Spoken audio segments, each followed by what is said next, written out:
नमस्कार दोस्तों, स्वागत है आप सभी का मेरे YouTube चैनल तह तक पे। मैं आप सबका दोस्त चंदन सोनी आज फिर से एक बार ड्रीम 11 से रिलेटेड एक धमाकेदार वीडियो लेकर के आ गया हूं। और बस आप सबों से यही विनती करूंगा कि आज जो मैं प्रेडिक्शन करने वाला हूं, ये 22 मार्च आईपीएल 2025 का पहला मुकाबला जो कि आरसीबी वर्सेस केकेआर के बीच में होने वाला है, तो उसका प्रेडिक्शन मैं मैच प्रेडिक्शन लेकर के आया हूं।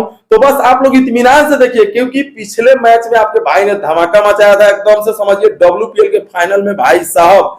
लेकिन बीच में मैं कुछ तैयारियों में था, जिसकी वजह से कुछ मैच हुए उसमें मैं टीम वगैरह नहीं दे पा रहा था। लेकिन अभी जो मुकाबला होने वाला है आईपीएल 2025 का पहला जो मुकाबला है, यही भैया हाई वोल्टेज है। यूं समझे तो एकदम समझिए कि सबसे रोमांचक मुकाबला देखने को मिलेगा और सबसे हाईएस्ट स्कोरिंग भी मैच देखने को मिल सकता है। तो बाकी इन सारी चीजों को बताएंगे, लेकिन उससे पहले आप सबों से एक ही विनती करूंगा कि आप लोग वीडियो को आधा अधूरा छोड़ के मत जाइएगा। कुछ लोग थोड़ा सा देखते हैं भाग जाते हैं, उससे कुछ नहीं हो सकता है भैया।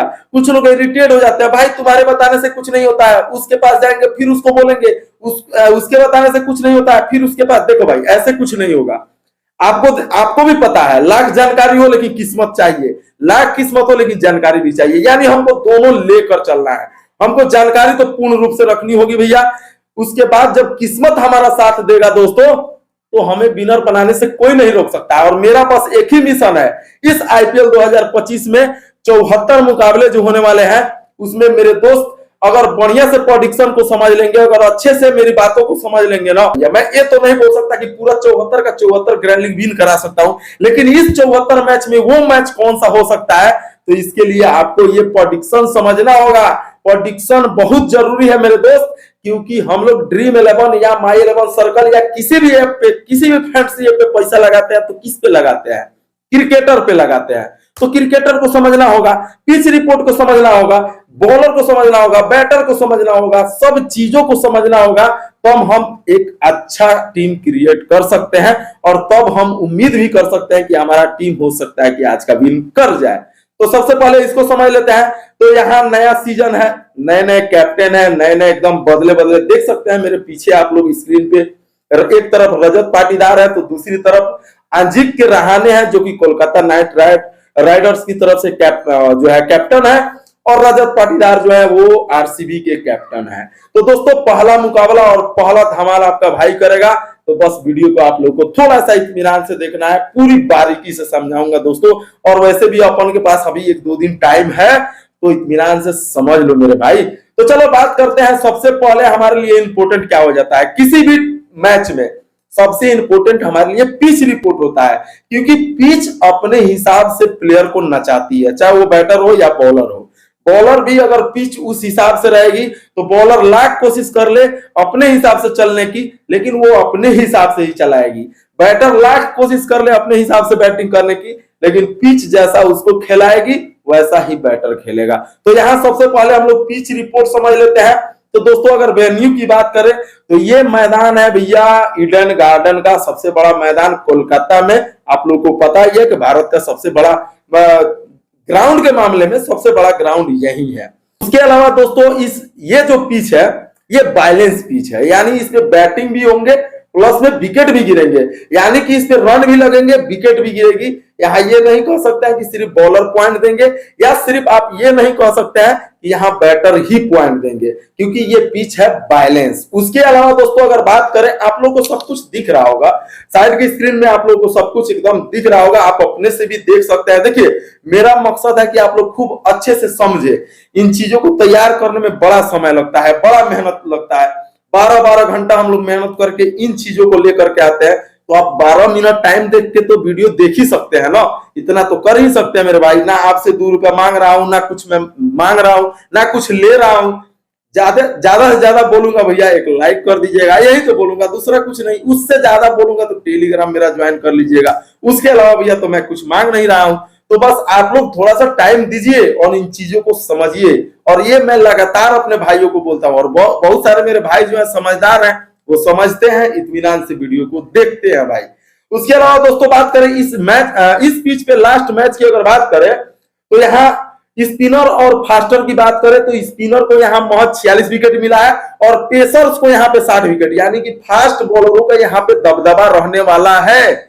यानी कि इस मैच में आप ज्यादा से ज्यादा फास्ट बॉलर को रख सकते हैं, या फिर उस फास्ट बॉलर को जो कि बैटिंग भी करता हो, फास्ट बॉलिंग भी कराता हो, यानी कि उस ऑलराउंडर को जो बैटिंग प्लस बॉलिंग यानी फास्ट बॉलिंग करता हो, वो भी आपको अधिक से अधिक यहाँ पॉइंट देता नजर आएगा। यही तो हमारा समझिए कि पैटर्न है, मेन पैटर्न तो यहीं पे है भैया। यहीं से तो हम लोग का मेन जो है टीम लगाने का जो है सारा चीजों का खुलासा होता है कि हमको कैसे लगाना है, किन प्लेयर को चुनना है, यहीं से सारा जो है चीज खुलता है मेरे दोस्त। इसीलिए मैं बहुत बारीकी से समझाता हूं।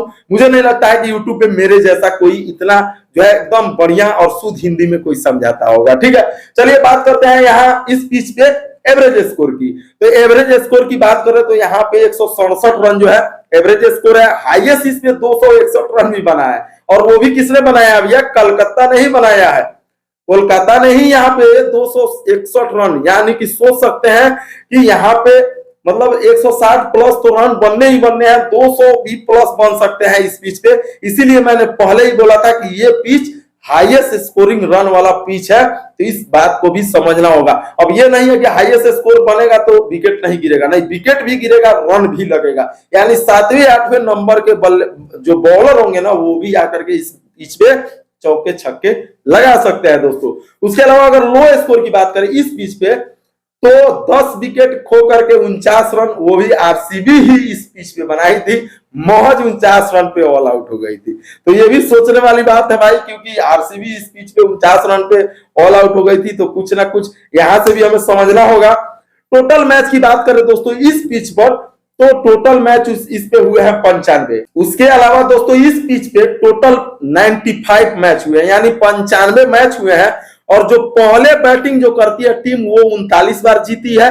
सेकेंड इनिंग में जो टीम बैटिंग करती है वो 56 बार जीती है। कि हमें ये भी समझ में आ गया कि जो भी टीम टॉस जीतेगी वो फील्डिंग का फैसला करेगी, और वो जो है सेकेंड इनिंग में बैटिंग का फैसला करेगी, क्योंकि वो रन चेस करना चाहेगी। क्योंकि पिच का भी इतिहास है कि इस पिच पे 95 मैच में सेकेंड इनिंग में बैटिंग करने वाली जो टीम है वो 56 बार जीती है।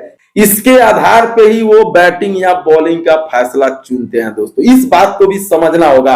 उसके अलावा दोस्तों बात करें तो इस पिच पे 95 मैचों में 27 मैचों में 150 रन लगभग बने हैं, 21 बार 169 रन बने हैं, और सबसे ज्यादा 29 बार इस पिच पे 189 रन बने हैं। यानी कि 180-90 रन सबसे ज्यादा इस पिच पे बने हैं, और 18 बार 190 रन बने हैं।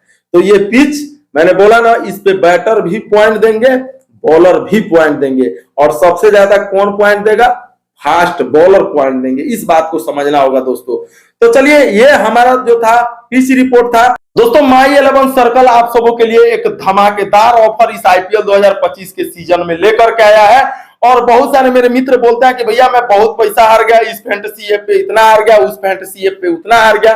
तो मैं तो कहूंगा कि भाई आप इधर उधर क्यों भटक रहे हो? आप मेरे डिस्क्रिप्शन में जाओ और डाउनलोड करो माई 11 सर्कल, और जैसे ही डाउनलोड करोगे महज ₹1 में आप 5 बड़े मेगा कॉन्टेस्ट ज्वाइन कर सकते हो इस आईपीएल के पहले मैच में दोस्तों। तो आपका आर्थिक स्थिति का भी झंझट खत्म, क्योंकि आपको 5 टीम ज्वाइन करने के लिए कितना लग रहा है? महज ₹1। और इसको तो मैं बोलूंगा आप पांचों के पांचों रिस्की टीम लगा दीजिए, क्या पता कि कोई टीम निकल जाए। अगर नहीं भी निकल रही है तो कितना जाएगा? हमारा ₹1 जाएगा। अगर निकल गई तो यहाँ फर्स्ट विनिंग प्राइज जो है वो 1 करोड़ 2 करोड़ नहीं, बल्कि सीधा 3 करोड़ रुपया फर्स्ट विनिंग प्राइज रखा गया है दोस्तों। तो इतना बड़ा सुनहरा मौका लेकर के माई 11 सर्कल आया है, तो आप मिस क्यों कर रहे हो? अभी मेरे डिस्क्रिप्शन में जाओ और डाउनलोड करो। डाउनलोड करते ही आपको 1500 रुपए का वेलकम बोनस मिलेगा, उसी टाइम मिलेगा दोस्तों। उसके अलावा अगर मान लीजिए आप इसमें 1000 रुपए डिपोजिट करते हैं तो आपको मिलेंगे 20% एक्स्ट्रा कैश। आप जितना रुपया डिपोजिट करोगे आपको 20% एक्स्ट्रा उसका जुड़ करके आपके वॉलेट में पैसे मिल जाएंगे दोस्तों। तो आप देर क्यों कर रहे हो? मैं भी ₹1 में, महज ₹1 में 5 टीम जो है केकेआर और आरसीबी के बीच में जो मैच होने वाला है उसमें लगा रहा हूं। नहीं जीता कोई दिक्कत नहीं भाई, ₹1 में जाएगा। आर्थिक स्थिति का नो प्रॉब्लम, नो झंझट। तो आप देर क्यों कर रहे हो? अभी मेरे डिस्क्रिप्शन में जाओ और वहां से डाउनलोड करो माई 11 सर्कल। अब दोस्तों इस पिच पे अगर हम लास्ट 3 मैचों की बात करें तो थोड़ा सा यहां से भी हमें समझने को मिलेगा, जिस आधार पे हम अपना टीम क्रिएट कर सकते हैं दोस्तों। तो दिल्ली और केकेआर के बीच में इस पिच पे मैच हुआ था 29 अप्रैल 2024 को, पिछले आईपीएल के सीजन की बात कर रहा हूं मैं। तो वहां पे समझने वाली बात यह है कि दिल्ली कैपिटल ने जो है 9 विकेट खोकर के 20 ओवर में 153 रन बनाए थे, और केकेआर जब चेस करने उतरी तो उसने महज 3 विकेट खोकर के 16 ओवर में इस मैच रन को चेस कर लिया था। यानी कि केकेआर का होम ग्राउंड है, केकेआर के समर्थक भी यहाँ पे ज्यादा है, तो केकेआर का मनोबल भी ज्यादा होगा, तो कोलकाता के जीतने के चांसेस भी ज्यादा होंगे, तो कोलकाता के प्लेयर के पॉइंट देने के भी चांसेस ज्यादा होंगे दोस्तों। इस बात को समझना होगा आपको, क्योंकि जिस भी टीम की होम ग्राउंड रहती है ना, उसका वहां पे ज्यादा जो है प्रशंसक, ज्यादा जो है सपोर्टर रहते हैं, और उसका इफेक्ट भी प्लेयर पे पड़ता है। इन चीजों को समझना होगा दोस्तों। दिल्ली कैपिटल के जो 9 विकेट गिरे थे, यहां समझने की जरूरत है, क्योंकि पिछले इतिहास को भी बताना जरूरी है, क्योंकि पिच वही है, पिच बदलने वाला नहीं है। ज्यादा ज्यादा होगा, थोड़ा बहुत इधर उधर होगा, बाकी पिच जैसा है वैसा ही रहने वाला है। तो दोस्तों जो दिल्ली कैपिटल के जो 9 विकेट गिरे थे, उसमें 5 विकेट पेसर्स ने निकाले थे, 4 विकेट जो है स्पिनर्स को मिले थे। वहीं केकेआर ने महज 3 विकेट खोकर ही मैच को जीत लिया था। तो पेसर्स को 1 विकेट मिला था, स्पिनर को 2 विकेट मिला था। यानी यहां हमें यह भी समझना होगा कि फर्स्ट इनिंग में यहाँ पेसर्स ज्यादा प्रभावशाली रहने वाले हैं बॉलिंग वाले, सेकेंड वाले में हो सकता है आपको स्पिनर भी थोड़ा बहुत पॉइंट दे जाए दोस्तों। उसके अलावा दोस्तों एक और मैच हुआ था इस पिच पे 11 मई 2024 को, यानी कि ये भी आईपीएल का सीजन का ही मैच है। तो कोलकाता नाइट राइडर्स और मुंबई इंडियंस के बीच में जो मुकाबला हुआ था, उसमें कोलकाता ने 157 रन 7 विकेट खोकर के 20 ओवर में बनाए थे। आप लोगों को दिख रहा होगा, साइड की स्क्रीन पे सब कुछ दिख रहा होगा क्लियर। और मुंबई इंडियंस जो है 139 रन ही बना पाई, और जो है ये मैच मुंबई हार गई थी कोलकाता से। उसमें भी देखने वाली बात यह है दोस्तों, यहां हम समझाना क्या चाहते हैं, इन दोनों के बीच का मैच नहीं बता रहे हैं, इन दोनों के बीच मैच हुए थे, तो कौन से प्लेयर आपको सबसे अधिक पॉइंट दे रहे थे, इन चीजों को समझ के हमें यहाँ टीम क्रिएट करना है। तो यहाँ भी समझ लीजिए कि फर्स्ट इनिंग के दौरान मुंबई इंडियंस के बॉलरों में देखा जाए तो पेसर्स को 4 विकेट मिले थे, स्पिनर्स को महज 2 ही विकेट मिले थे। सेकेंड इनिंग में भी जब कोलकाता नाइट राइडर्स वाले जब बॉलिंग कर रहे थे, तो उनको भी पेसर्स ने सबसे अधिक 4 विकेट निकाल करके दिए थे, और स्पिनर को महज 3 ही विकेट मिले थे। तो यहां भी आपको पेसर्स प्रभावशाली दिख रहे हैं दोस्तों। उसके अलावा दोस्तों एक और मैच हुआ था यहाँ पे 22 जनवरी 2025, यानी कि लगभग देखा जाए तो 1.5 महीना पहले यहाँ पे मैच हुआ था इंडिया और इंग्लैंड के बीच में। तो यहां भी समझने की जरूरत है दोस्तों, इंग्लैंड ने 132 रन बनाए थे 10 विकेट खोकर के, T20 का मुकाबला हुआ था, और उसमें भी इंडिया के सबसे ज्यादा पेसर्स ने 4 विकेट निकाले थे, लेकिन स्पिनरों को भी 5 विकेट मिला था। उसके बाद जब इंग्लैंड वाले बॉलिंग कराने गए, तो इंडिया का महज 3 ही विकेट गिरे थे, उसमें भी पेसर्स ने 2 विकेट निकाले, और स्पिनर को महज 1 विकेट मिला। ये जो 3 मैच इस पिच पे हुए हैं, लास्ट मैच की मैं बात कर रहा हूं, जो इस पिच पे बीते हैं, पिछले साल के भी 2 मैच है, उसके अलावा इंग्लैंड और इंडिया के भी मैच हुए थे। तो मैं सिर्फ मैच नहीं बता रहा हूं कि इसके बीच में हुआ था, यहाँ किसने सबसे अधिक प्रभाव डाला। तो तीनों मैचों में हमने तुलना की, तो सबसे अधिक प्रभावशाली कौन निकले? पेसर्स निकले। तो हमें एकदम अपने टीम में पेसर्स को जगह देनी ही देनी है, इस बात को आप लोग समझ लीजिएगा। अब ये नहीं कि हम लोग स्पिनर को बिल्कुल छांट देंगे, ऐसा नहीं, स्पिनर भी पॉइंट देंगे, लेकिन उससे ज्यादा प्रभावशाली पेसर्स रहने वाले हैं। अब दोस्तों आरसीबी और केकेआर के बीच में हेड टू हेड मुकाबले की बात की जाए, तो इन दोनों टीमों ने जो है एक दूसरे से 34 बार यानी 34 बार जो है मुकाबले खेले हैं आपस में, और 20 बार जो है केकेआर ने बाजी मारी है, जबकि 14 बार जो है आरसीबी ने जीता है। यानी कि यहाँ केकेआर थोड़ा भारी दिख रही है, उसका होम ग्राउंड भी है, तो यहाँ वो भी पड़ रहा है उसका भारी है, यानी चारों तरफ से मजबूत केकेआर दिख रही है। हालांकि क्रिकेट है, अब आरसीबी के हो सकता है कि पुराने दिन जो गए सो गए भैया, इस सीजन में आरसीबी कुछ धमाका करेगी, और हो सकता है कि फाइनल में हमें आरसीबी देखने को मिले, क्योंकि दोस्तों हम लोग विराट के फैन है। अब दोस्तों बात कर लेते हैं कि यहाँ पे कोलकाता की तरफ से वो कौन सी संभावित 11 प्लेयर है जो कि खेलते हुए दिख जाएगी। तो अब हम 11 की बात नहीं करेंगे, हम करेंगे 12 प्लेयर की बात, क्योंकि इस आईपीएल में भी इंपैक्ट प्लेयर का झंझट भैया खत्म नहीं हुआ है। इस आईपीएल में भी सब्स्टिट्यूट का ऑप्शन रख दिया गया है, यानी कि सब्स्टिट्यूट आपको एक रखना ही होगा, भले आप उसको अपने टीम में ले या नहीं ले। तो जैसे ही मैच के बीच में हो सकता है कि इंपैक्ट प्लेयर पे जैसे ही अंपायर ऐसे करेंगे, इंपैक्ट प्लेयर भैया जो भी हो आ सकता है मैदान में। तो हमें ये भी नहीं भूलना है। तो यहाँ इंपैक्ट प्लेयर की भी चर्चा करूंगा और पूरे 11 वो संभावित कौन से होने वाले हैं, क्योंकि 2-3 दिन अभी मैच को बाकी है, तो अभी पूरी तरह से कंफर्म आप लोग नहीं है, मुझे पता है। तो मैं आप लोगों को कंफर्म कर देता हूं। हो सकता है कि मैच के बाद कहीं 1 या 2 प्लेयर इधर उधर हो जाए, तो आप लोग लाइनअप के बाद सुधार कर सकते हैं दोस्तों। सबसे पहले सुनील नारायण है, क्विंटन डिकॉक, उसके अलावा अजिंक्य रहाणे, वेंकटेश्वर अय्यर है, और उसके अलावा रिंकू सिंह है, आंद्रे रसल है, रमनदीप सिंह, हर्षित राणा, स्पेंसर जॉनसन, वरुण चक्रवर्ती, वैभव अरोरा, और जो इंपैक्ट प्लेयर यानी सब्स्टिट्यूट जो हो सकता है उनका नाम है अंकुल रॉय। देख सकते हैं यहाँ पे 12 प्लेयर की टीम आप लोगों के नजरों के सामने है। तो ये हो गई कोलकाता नाइट राइडर्स की टीम। अब आपको बता देते हैं कि रॉयल चैलेंजर्स बेंगलुरु की वो कौन सी संभावित प्लेइंग 11 नहीं, प्लेइंग 12, क्योंकि एक सब्स्टिट्यूट भी तो है।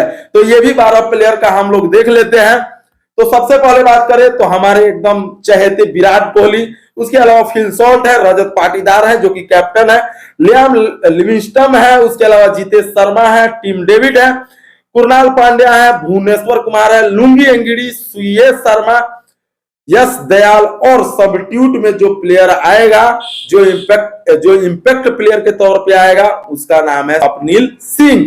देख सकते हैं। तो ये प्लेइंग 12 जो प्लेयर हैं ये आपको इस मैच में खेलते हुए नजर आएंगे। तो लास्ट में बस आप लोगों से एक ही बात कहता हुआ जाऊंगा कि सारे प्रेडिक्शन तो मैंने बता दिए। अब कुछ लोग आकर के बोलेंगे भैया नाम भी बता देते, वो कौन सा प्लेयर है। कुछ लोग बोलेंगे टीम दे देते, तो टीम के लिए तो मेरा टेलीग्राम ज्वाइन कीजिए, मैं टीम दे देता हूं। लेकिन जरूरी नहीं है कि मेरे टीम से ही आप ग्रैंड लीग विन कर लीजिएगा, क्योंकि मैंने प्रेडिक्शन दिया, कुछ आप लोगों को क्लू दिया।